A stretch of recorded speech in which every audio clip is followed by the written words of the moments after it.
You're listening to the Apple Insider Podcast. Hello and welcome to episode 7 of our show, where we discuss the latest news about Apple, iPhone, iPad, Mac, Apple Watch, and more. We're recording on Thursday, March 12th, 2015.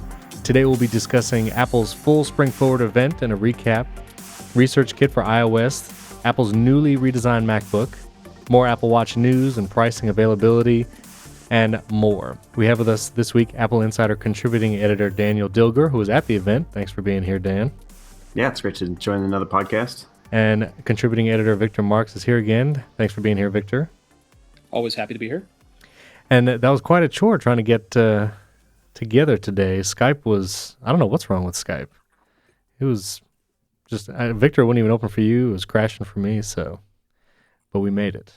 There were Skype problems before Microsoft bought them, but that wasn't necessarily their solution. It seems to be exacerbated, hasn't it? Yes. Yeah, it's crazy. So anyway, Spring Forward event. We did a short little episode, Daniel, kind of your thoughts immediately after the event, but definitely want to go through it in depth and just kind of talk about it as we go. So right from the beginning, Spring Forward event, Tim Cook's out on stage. As usual, they kind of show an Apple Store opening recap video, which is always nice. This one was the newest store in China.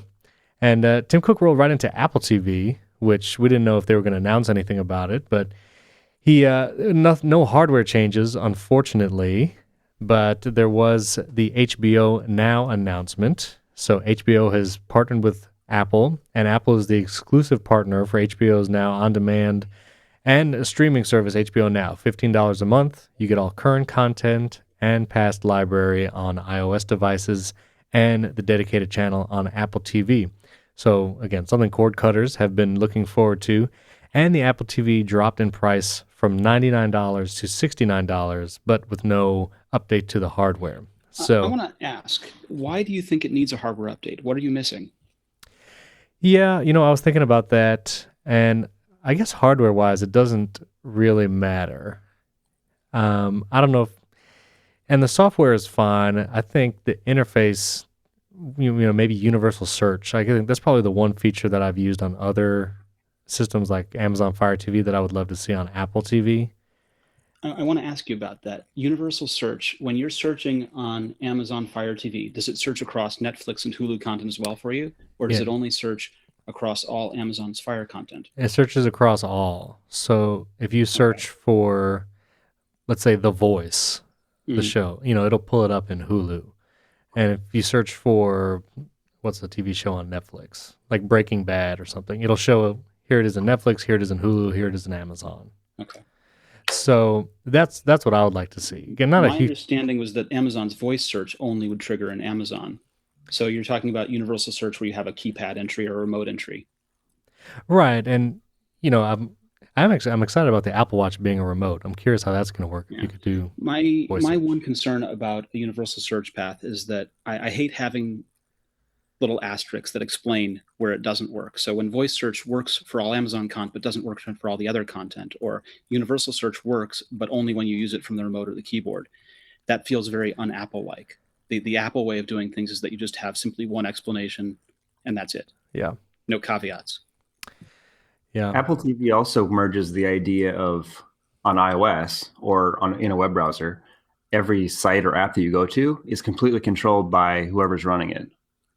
And on, for example, Mac OS X, Apple has in the past integrated certain services so that it's basically Apple's UI for everything. And they're connecting to Facebook or Twitter or whatever.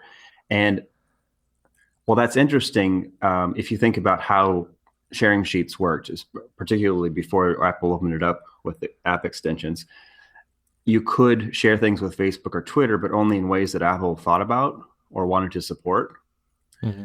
So Apple TV is kind of in the middle with their partnering with all these different companies and giving them more ability to kind of create a customized experience. And at the same time, that loses some of the, like what you're talking about with universal search. Apple doesn't have full control to make things across the board, right? How they work.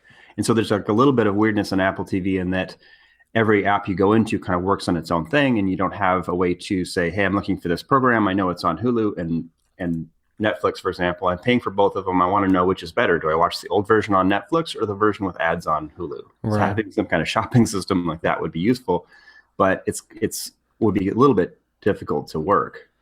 Yeah. Because you have to have access to all their stuff. And I'm not sure how Apple's arrangements with those different companies work. Yeah. Good. I still think Apple TV is the best of these devices that I've tried. In part because you take it out of the box and every one of these things works almost exactly the same. Yeah. And that you can subscribe to these services directly through the device. You don't have to get a computer and go through a web browser to get to them. You can go ahead and say, I want to sign up for Hulu and bill it to my iTunes account. Yeah, that is it's real convenient. Very, very single path all the way through it. And there's no one first citizen. There's no one Apple service that rises above the others, having more features and more capabilities and being favored. Right. They're all treated as a flat playing field. And AirPlay, I have a Chromecast, and I still found AirPlay is superior on pretty much all accounts. You know, whether you're throwing video, pictures, or even trying to mirror your MacBook, which is not seamless, but it's still better than Chromecast. But that was really it for Apple TV. And before we get into the other big news, Tim Cook did mention CarPlay in passing, saying that all car manufacturers, I guess all major car manufacturers, have committed to CarPlay, which I thought was interesting because just a few weeks ago, Toyota said that it wasn't looking to integrate that right away. So go ahead, Victor. Yeah, so the first rule of being an Apple partner is that you never badmouth Apple about anything. And the second rule, even when it's their fault, even when the Bluetooth stack is horribly broken or there's something going wrong with authentication chips, whatever it is, you never badmouth Apple. The second rule is you never pre-announce something when Apple's getting ready to make an announcement. Yeah. Right. So when people asked Toyota, hey, are you going to go ahead and have CarPlay in this car? Toyota said, no, we can't announce any plans. We can't talk about that. Of course not. No, not at this time. I see. So, but I think that was good. And, it's a great announcement, especially for CarPlay. Again, we'll see. I love CarPlay. All right, and I hope to get a car with it sometime soon. So we'll see. After that, Apple TV and CarPlay, there were obviously number announcements. Tim Cook said 700 millionth or billionth. 700 millionth.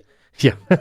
700 millionth iOS iPhone sold since the beginning of iPhone. So again, huge number and some market numbers. And the first thing they announced when they entered this section was ResearchKit, something that was not ever rumored or leaked or anything beforehand. Again, they can kind of do this with software stuff because they did it all in-house. But there was no word for it. And ResearchKit, it's a way for doctors and medical professionals to basically keep track of their patient's condition using unique apps per diseases. And they announced one for diabetes, for breast cancer, for asthma, for cardio disease, and Parkinson's disease. So 5 apps were available right away. And this seemed like very exciting stuff. I know we talked about it a little bit, Dan, on the special episode, but Victor, if you have any thoughts on it, that'd be great. Research has been really hard to conduct in the past. You've had to pay people to participate in surveys, and you're not getting a necessarily representative sample.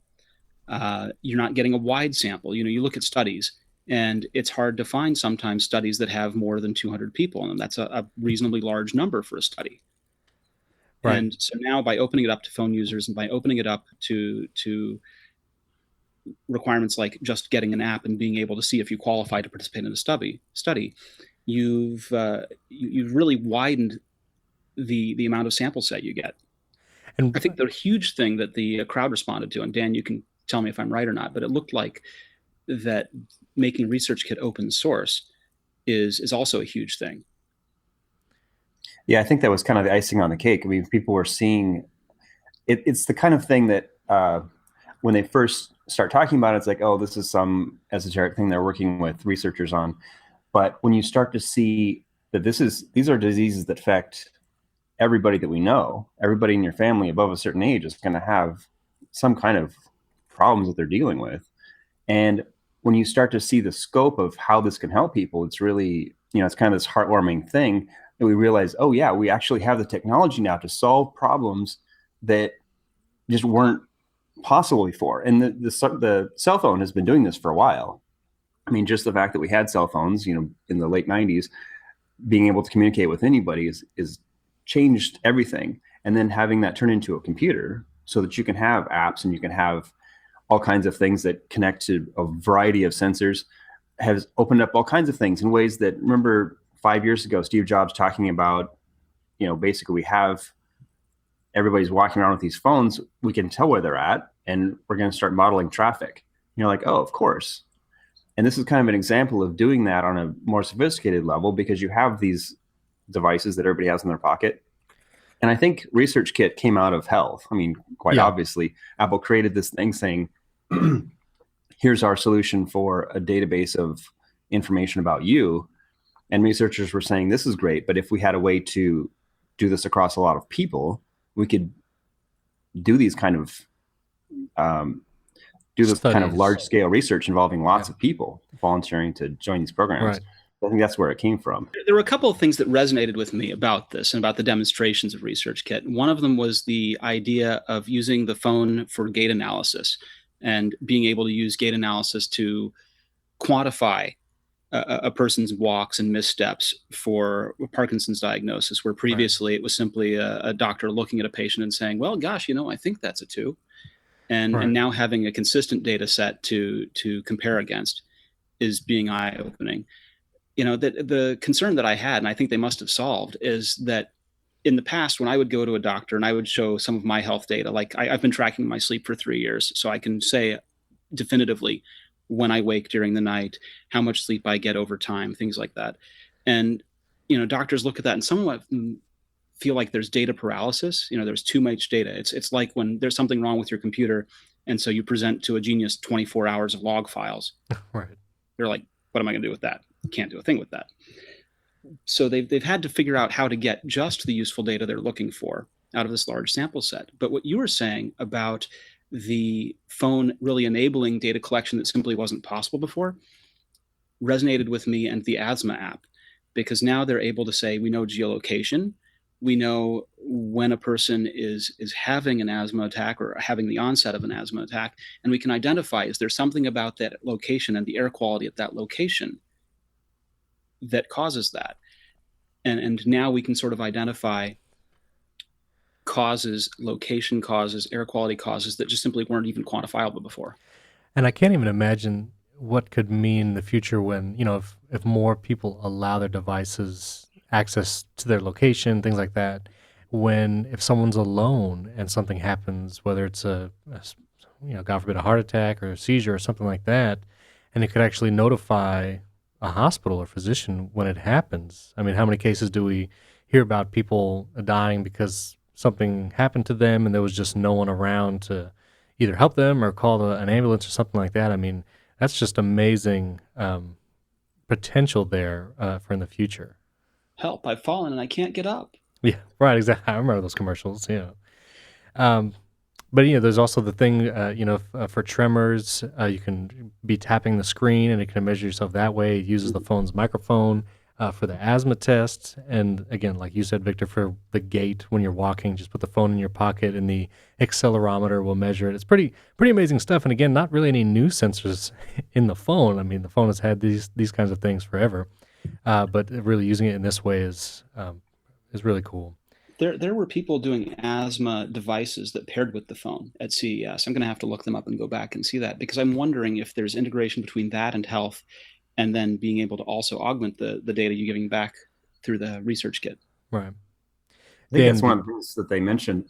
In addition to this, where patients are reporting data about themselves or doing tests that help them with Parkinson's, things like that, there's also a component to ResearchKit that allows researchers to send out people to do testing. Like one of the things they said about asthma was being able to use the phone with a device that measured pathogens. So they do swipes in public places to get a sense of what are the bugs that are out there, and is there any correlation between an area, like you're saying, an outbreak of asthma that people are suffering, particularly in a certain area, is it related to a bug? Is there something that's causing or exacerbating asthma for people because of a certain situation that we could possibly control? And that's the kind of big picture things that are difficult to do without technology. So this is an interesting sort of toolkit for researchers to be able to put together all kinds of ways of working with this, whether it's the public contributing or whether it's their own researchers being able to use the technology in a simple, cheap device like the iPhone, compared to very specifically designed custom hardware. And that's the same kind of thing that's happening in accessibility. It used to be if you are blind or you're deaf or you're trying to navigate the world with some sort of handicap, you had to have very expensive equipment to do that. And now the cell phone can do all kinds of things that give people a lot more mobility in the world. And it works the same for everybody. So it's easy to deploy this kind of stuff. Right. Yeah, and I'm glad you raised accessibility. It used to be that if you were going to do an accessibility assistive device, there were these Windows tablets that had icons and vocabulary words, and you'd tap on an icon and it would speak the icon for you. So you could compose a sentence. You'd say, "I want a drink," kind of thing, or "I want ice cream." Kind of a picture exchange system is what it was based on. And those devices, to get a Windows XP tablet that would speak for you, used to cost $7,000 or more. And now there's, Proloquo to go, there's Avaz, there's Grace app. There are a number of these very similar picture exchange systems that are available as accessibility devices. And all you have to do is have an iPhone or an iPad, and you're now able to communicate with the rest of the world. Yeah. It's pretty amazing. It's exciting stuff. And I'm very looking forward to seeing what happens with it in the next few years.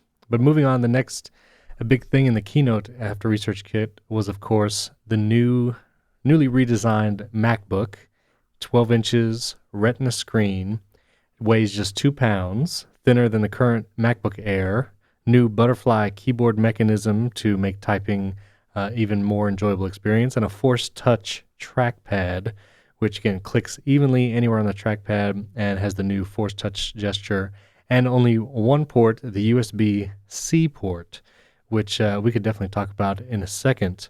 But, I was thinking about the MacBook line as a whole, and, when the MacBook Air was first announced, you kind of had the three models. You had the MacBook Air, you had the MacBook, or, iBook kind of line, and then you had the MacBook Pro, the PowerBook back in the day. And now it almost seems like this new MacBook is kind of coming up and taking the low end again. It's kind of like, as far as power and things like that, the new 12-inch MacBook is kind of like the base model. You have the MacBook Air in the middle as far as processing power and ports. And then you have the MacBook Pro line after that. And it's interesting because the new MacBook is more expensive than the Airs, and you can't really build to order very much. You can order the faster processor or not, and more storage, and that's pretty much it. But again, it kind of has those three tiers now, and you can kind of see that on Apple's website as well. But the USB-C port, there was some initial pushback when they announced it this past Monday. Again, just one port. But I was reading up on it, and I know Victor was too, and that one port can do a whole lot, and it's actually kind of exciting going to that. So go ahead, Victor. Well, I wanted to comment that this is, I think, a transitional period. Right now, we've got, as you say, all of these different models. It's not outside the realm of possibility that MacBook Air goes away, and you simply have MacBook right. Pro, which reduces the product line. The port is really impressive. You outlined that it can transfer a huge amount of data because it's using USB 3.1. You mentioned that it communicates to the charger to tell how much charge it needs, how much power demands it's really going to pull from. So Apple, Microsoft, Foxconn, Google, there were a ton of people, Lenovo, a ton of people participating, Samsung participating on this USB spec and on this connector. But if you look at the connector, it just looks like an Apple connector. Yeah, it's got the rounded shell that's a part of the specification. It's got the ability for accessories to communicate. It's bi-directional, so you can have a device port, you can have a host port, or you can have dual mode and going both ways. Right, and it can go upside down or right side up. You don't need to worry about it. It's reversible. The reversible, yeah. They've got DisplayPort, 1.5 amp, 3 amp, or even 20 amp charging in there. Right. Which is huge. And the when you say that it can talk to the charger to determine how much power it needs, because hopefully one day, maybe the mobile devices and your laptops will all have USB-C, and then the charger can just basically give the right amount of power, so your phone doesn't blow up because it's not giving it, Well, your phone will never blow up doing to more power. It just will simply turn to waste heat. Right. So it's exciting. But now, Dan, you were physically there. You had your hands on it. You kind of told us some initial impressions, but looking back, how do you think it would feel in kind of like a day-to-day use? Well, I have been using a MacBook Air for quite a while, and the keyboard is different. It has bigger keys, and so they're a little bit closer together, and there's less of a travel. So when you type, it's you're not pushing the key down as far, and that contributes to the fact that it makes a much thinner keyboard and a thinner device overall. There are when you're used to something, it's sometimes difficult to make the bridge to something new. It's like when they changed the scrolling on the trackpad, and it was kind of upside down for a minute, and then your brain figures it out, and it's like, oh, this is actually better because it works the same as my iPad. I think people that are resistant to change are going to have maybe a little bit of problem with the keyboard. I start typing with it, and it's not difficult to type. It does feel different. I think the difference in thickness and, of course, weight, it weighs 2 pounds, is for people who want a mobile device and a very mobile device. And that what comes with that, I think the design considerations that Apple made, the choices they made here, are really brilliant. How was the screen? Did the screen look really good? Yeah, it's a Retina display, so It looks amazing. And I think there's like what Victor said, I think it's a transitional device. We're seeing a lot of new stuff going into it in this kind of the same way that the MacBook Pro, when it went to display or Retina display, they also made a number of changes that made it both more expensive and nicer, and kind of a new class of device. And the MacBook Air originally did that too. They got rid of the optical device, they put in a SSD, and there's some drawbacks to some of those things. You don't have as much huge space available on an SSD. It's much more expensive. However, the benefits tremendously outweigh what they're doing. So this is not going to be for everybody. There's going to be a lot of people who want a computer that's going to be faster than a what is it, a Core M right can be. But for people who want a really fast or a computer that feels fast while you're using it, but is also super thin and very simple, I think this machine was made for China in a large respect. China doesn't have the same appetite for Macs in the same way that Japan doesn't. I like to tell the story about how in the year 2000, I had a friend from Japan, and he was telling me that people didn't have computers, and it was like, how can this be? Why don't you have computers? You're the advanced technology nation. And every nation has a culture. I mean, every area has a culture, and it influences what they want to buy. And Apple has so much data about every country and what they buy and what they want and how people are different, that sometimes it's not obvious that some of the products they're making are designed for a different area. Yeah, but I even think, first of all, I think in 1 to 2 years, just like the MacBook Air price dropped, just like the MacBook with Retina screen price dropped, 1 to 2 years might be a sub $1,000 computer, which I think will be really attractive to many people, especially college students. But, just thinking in my personal use case, if I don't have to do this video editing, web or app development, and maybe audio production, it could probably meet, a lot of my needs, and maybe even, serve as especially if you're just writing light Photoshop work or something like that, it might be able to serve those purposes. And it comes with 8 gigabytes RAM stock, which is nice. We'll have to see how fast the processor is once it comes out. But I think for a lot of people, it'll probably do what it needs to do. And, most people, power users complain about ports, like where's the Thunderbolt and the regular USB and stuff like that. But I think most people, will probably get away with, in a few years, we'll be able to get away with what it has. Go ahead, Victor.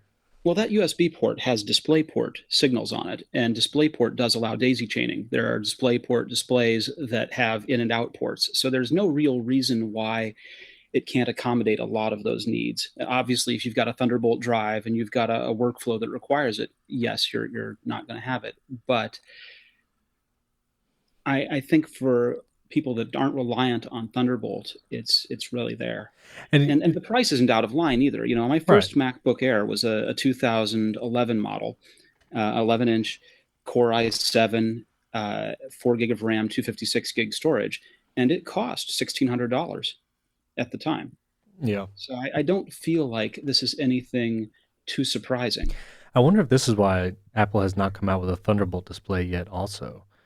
I almost wonder if this may take the place, maybe USB-C display. I don't know What if is that the actually current works. connector on Apple's display? It's a mini display port. So it's the same thing. So it's the same, yeah. With an adapter, yeah, it's the same thing. Well, maybe. I think a lot of people were wondering why the 5K iMac didn't have video input modes. And part of it was that whatever version of DisplayPort that everything has right now, or Thunderbolt, doesn't support 5K video. The only way you can do it, I think the way Dell does it on theirs, is to have 2 cables, which is kind of not really cool. There again with the asterisks and caveats. Yeah. So I think one of the things that's going to have to happen before Apple comes out with a new high resolution display on the order of something like a 5K or 4K screen would be that they would want to have something like this deployed. So it's either using modern DisplayPort. I haven't looked at the version of DisplayPort that USB-C uses, or it's not USB-C, the physical thing, but what version the new MacBook uses. Right. Oh, well, did you have any other thoughts about the hardware or any impressions you heard from other journalists while you were there about it?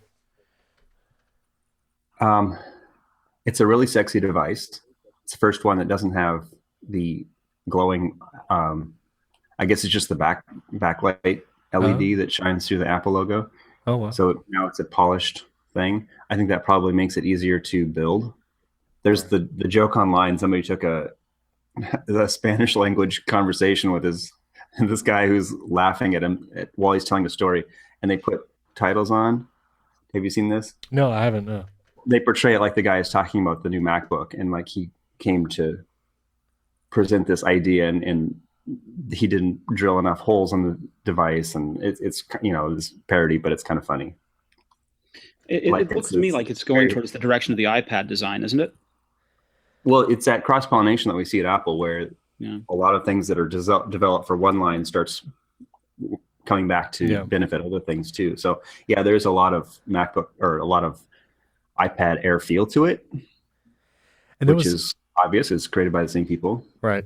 There was a picture I saw. One person had Launchpad up on the new MacBook in the thing. So, it looks like an iOS device home screen just with app icons in the rows. And, it really just looks like a slightly larger iPad with like that Bridge Air keyboard case or something. Like it literally just looked like an iPad with a keyboard when it had Launchpad up there. Huh? What's that? With a clam case kind of thing? Yeah. I mean, it just, you could almost, mistake it, if you see it for a distance. And I almost wonder, there were a bunch of rumors about iPad Pro, which may still come out this year, like a 12-inch iPad Pro. But you think this was the iPad Pro and people just didn't understand? I mean, it is 12 inches. I mean, seems very strange to launch this and then a 12-inch iPad in the same year, having the exact same screen size. That doesn't seem Apple-like. But, then how would you price that? It's the same size screen, both Retina screens. One has a keyboard, one doesn't, just Mac OS and iOS. So, I don't know. Maybe those rumors were really pointing towards this. But I think you could also launch an iPad at a lower price point because it's not using an Intel processor. Right. Or presumably would not be using. Then again, that's a major cost center. It doesn't need as much RAM. But looking at iPads now, the Mini and then the Air, obviously different price points because of size, screen. So that if there was an iPad Pro with a 12-inch screen, it would have to be more expensive than the Air, starting at whatever $600 something bucks. And once you put reduce price on the earlier model. Maybe, but once if you get a cellular data in an iPad and plus get a couple levels up in storage, you're looking at almost the same price point for $1,000.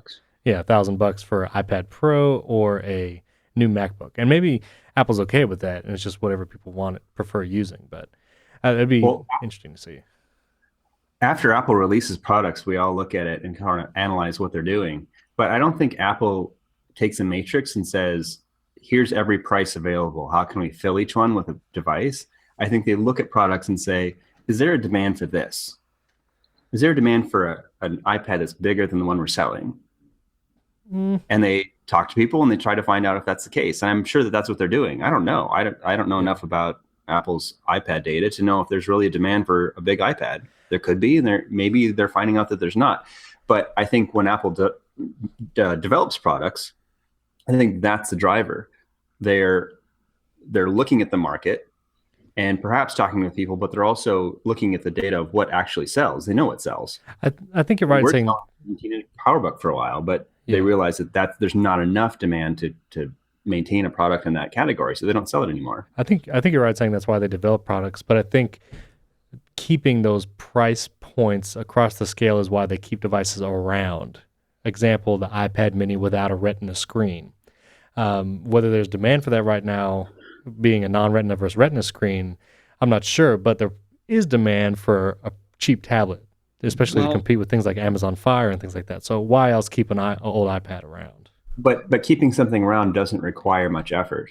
Right. No, I'm saying that's why I'm saying maybe developing new products. Yeah. You keep the old ones around because they're institutional sales that are required to buy the same device across the whole institution for a period of years, so that they don't have to have mixed stock that they have to support. I think that, and also because someone has only $300 to spend on a tablet, and Apple would rather have them get an iPad mini over Amazon Fire. I mean, the iPad 2 lived on as long as it did because it was an educational sale.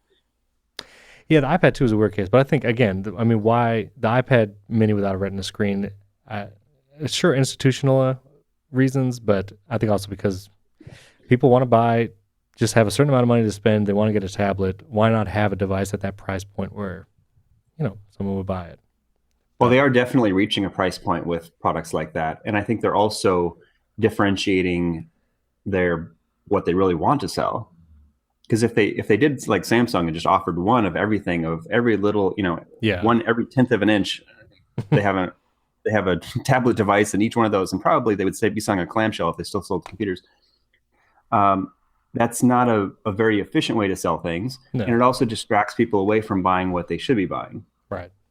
I think obviously one of Apple's considerations is that they want to make money, but another one is that they want to develop products that people are actually going to be happy with after they get them. And if you create one of everything and say, here, pick whatever you want, people are going to make configurations or buy things that are really not that good of a thing. So one of the things Apple does is this editorial control where they say, this is what you really want. Right. And if you're buying a full-size tablet, you want the Air 2. And if you want to save some money, you can get this one. Yeah. But we're not going to make everything with every feature, and a mini with a Retina display is going to result in trade-offs that are going to make it more expensive. So here's your option for this entry-level model. Right. Yeah. The other problem with having one of everything is that you end up with consumer paralysis of choice. If you present me with 24 options, I can't make a single choice, and I walk out leaving without having spent a dime. If you present me with 3 options, I can make a choice and I'll buy one. Which is a great segue to the Apple Watch, because historically, tyranny of choice. Historically, Apple does try to keep the amount of SKUs or the amount of choices for a product pretty down, and the Apple Watch is just an astounding amount of choices, even when you buy the product and then buying stuff after, such as additional bands or whatever. So Apple Watch obviously was what everyone was looking forward to in this event, and it was the last thing Tim Cook got to. Hardware-wise, again, we didn't see much change there. We've already seen some of the bands, and we knew the different models.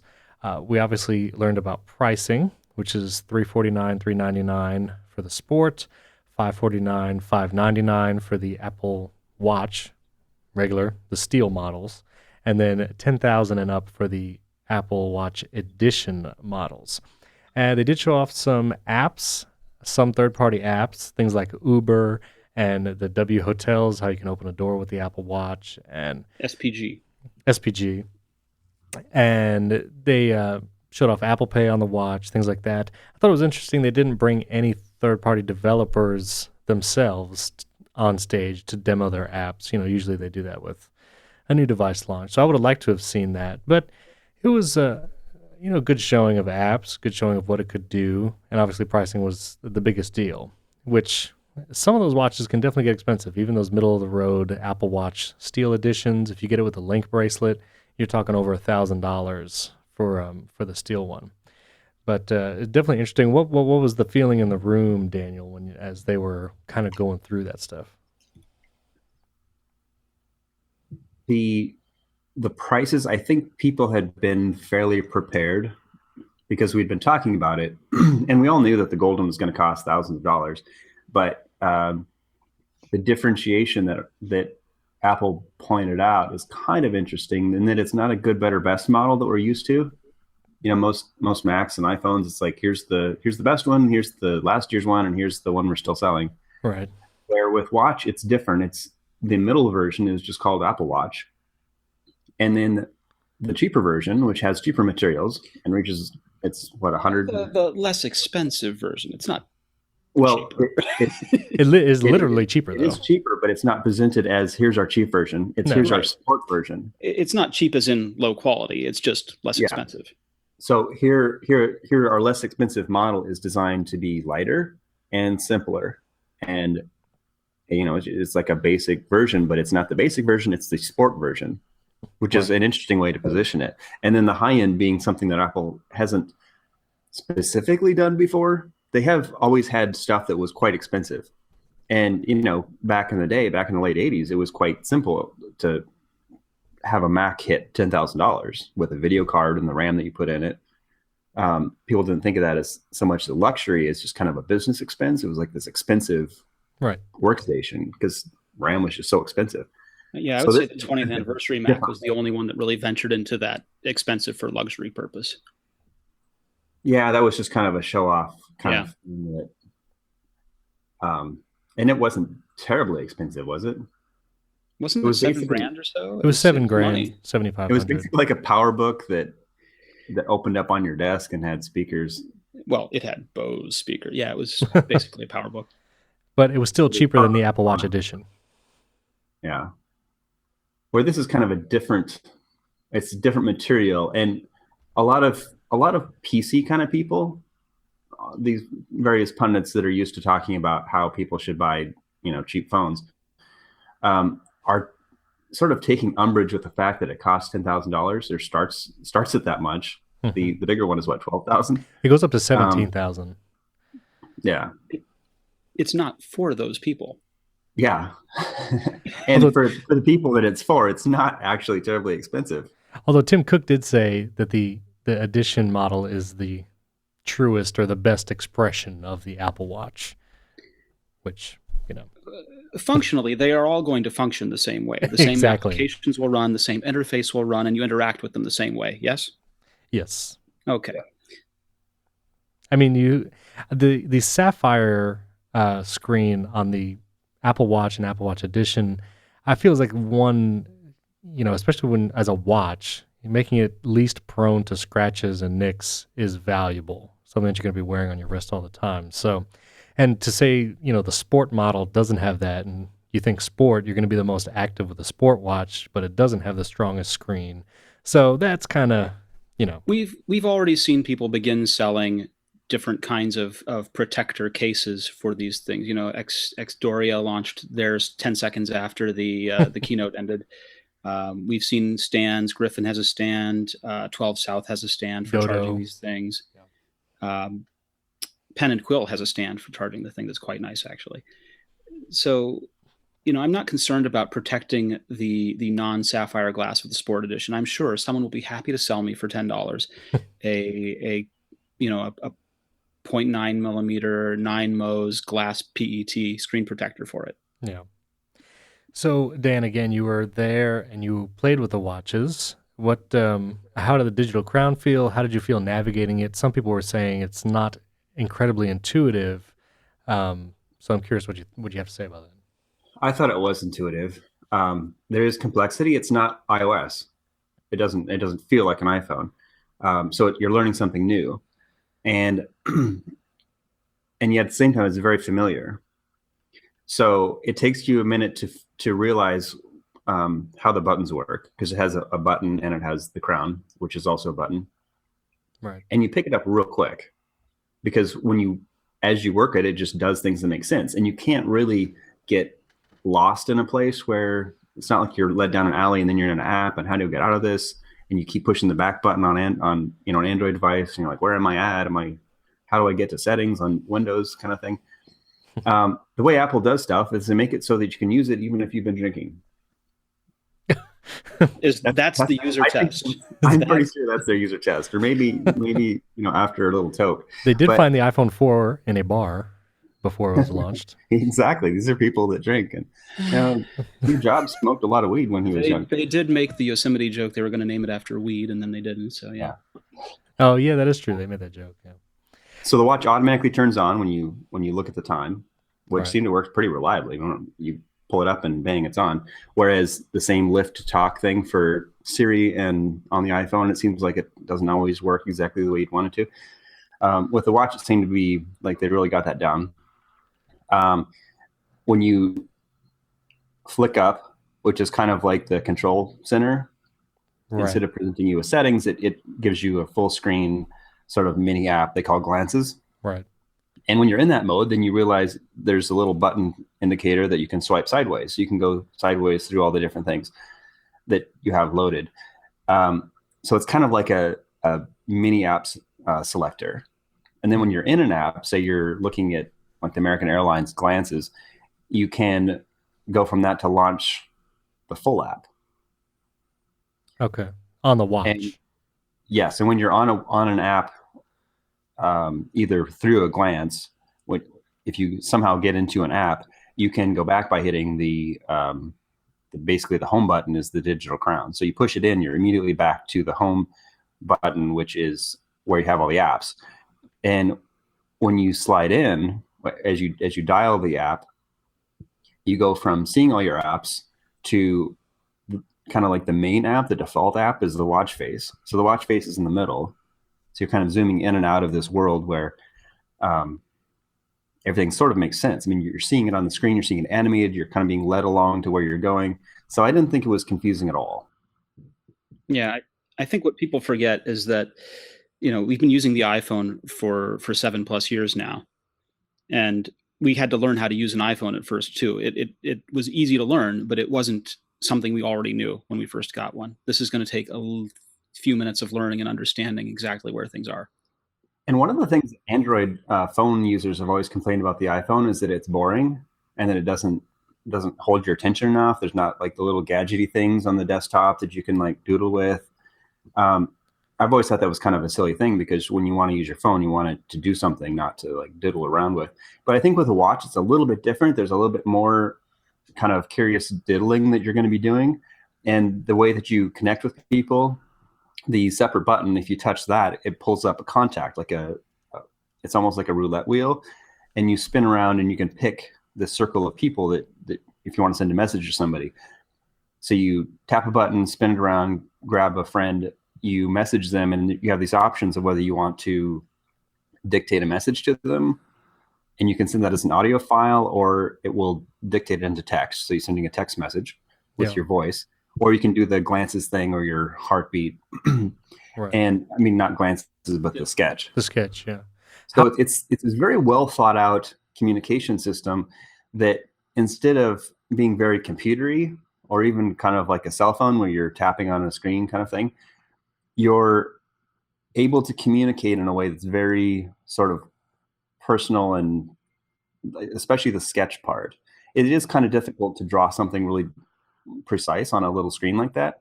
But the fact that you can do little personal diddles that somebody is seeing a precise analog of what you're doing is a more human way to communicate than just typing in letters. Yeah. How was whenever they show pictures of the home screen with all the apps as the little bubbles, it looks pretty crowded. And I know you can zoom in with the digital crown, but how simple or effective it is to use that home screen and actually launch an app the first try.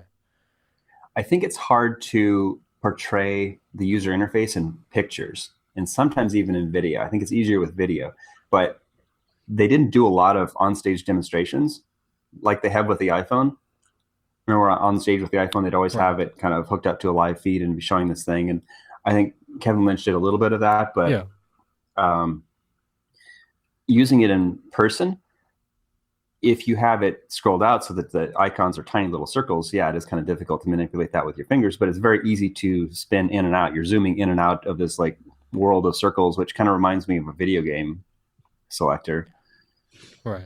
So you see all the bubbles, you can see where you want to go, and you can zoom in to where they're big enough to actually tell what they are. And then you spin it around with your finger, and it's a very interactive, kind of intuitive way of moving things. Yeah, that felt very rotary phone to me. Yeah, it's kind of that idea of direct touch, which has always been part of the Apple user interface guidelines of you manipulate things, even if they're just fake things on a screen. You're manipulating them in a way that they work like real objects, and they don't do things that real objects couldn't do, because that's confusing. Yeah. So there's a lot of reality feedback when you're doing things that it's not only easy to use, but it's kind of fun. It has that kind of, like the idea of in iOS when you hold it down to edit your icons and they kind of wiggle like that. It has this kind of funness to it that is not typical in a tech product. Yeah. Victor, do you have something? You had a comment before about Android being much more attention grabbing, attention getting, and I was thinking back for a moment to Microsoft's Windows Phone and their advertisements about the live phone tiles that you wouldn't engage with, that you could glance at the live tiles and then put away and spend more time with your family members. Oh, that was really an excuse for not having any apps, is what that It was, but it was a great line, and it wasn't a very great line in that it didn't sell phones. Right. But it's interesting. That's exactly what Apple's kind of doing here. Is they're saying you don't have to always be going into an app, because you're more likely to want to instantly grab stuff. You don't want to have this kind of, we're entering an app, we're going into app mode, we're interfacing with an iOS type app. Here you're doing things very quickly. You're pulling up glances. If you want to pull up something more substantial on the phone, on the device itself, on the watch, you can do that. And if you want to use this kind of continuity feature to shoot something to your phone, to open up a URL or something like that, then it launches an activity that goes to your phone. So it is, they obviously put a lot of thought into it. Right. Now, speaking of, all the things you're going to be doing with it, battery life was a concern before the announcement, and Apple they just said 18 hours basically of use that should get you a full day's use. And afterwards, we ran an article that supposedly there's going to be a replaceable battery option, or some kind of ability to be able to replace the watch's battery over time to extend the life of the device. So optimistic about that. It's definitely going to be a charging every night kind of device, though, which I know some people were hoping it would last a little longer.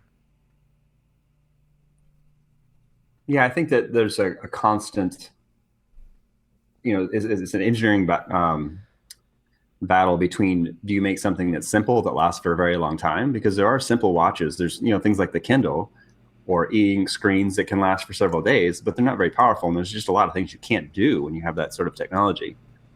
And on the flip side, you can make something that has all kinds of stuff and it works full tilt, but it doesn't last very long. I mean, that's kind of a thing of Android phones. It certainly was a thing of Microsoft's mobile devices.